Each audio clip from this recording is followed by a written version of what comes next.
सांगली लोकसभा निवडणुकीमध्ये मराठा विरुद्ध ओबीसी संघर्ष होण्याची शक्यता निर्माण झाली आहे। कारण ओबीसी बहुजन पार्टीचे उमेदवार माजी आमदार प्रकाश शेंडगे यांच्या कार्यकर्त्यांना दमदाटी आणि शिवीगाळ करण्यात आल्याचा प्रकार घडलाय। दरम्यान ही धमकी दिल्यानंतर शेंडगेंच्या गाडीला अज्ञातांकडून चपलांचा हार घालण्यात आलाय। तसंच गाडीवरती शाई फेकण्यात आली। गाडीच्या काचेवरती धमकीवजा इशाराही लिहिण्यात आलाय। तर एक मराठा लाख मराठा असे पोस्टर गाडीवरती चिकटवण्यात आले। या सर्व प्रकरणाचा पोलिसांकडून अधिक तपास सुरू असून पोलीस अज्ञात आरोपींचा शोध घेत आहेत।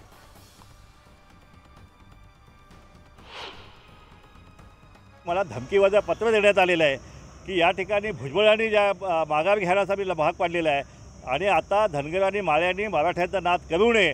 तुम्ही ताबडतोब माघार नाही घेतली तर तुम्हाला या महाराष्ट्रात आम्ही फिरू देणार नाही। जो चपलेचा हार गाडीला घातलेला आहे तो ते मला घालतील आणि त्याचप्रमाणे काळं फासतील अशा प्रकारे मला उघड धमकी या ठिकाणी देण्यात आलेली आहे। या घटनेचा मी निषेध करतो आणि आज आम्ही आता निवडणूक आयोग जो आहे आणि पोलीस प्रशासन जे आहे यांच्याकडे मी तक्रार करणार आहे। मी स्वतः एसपीची भेटसुद्धा घेणार आहे।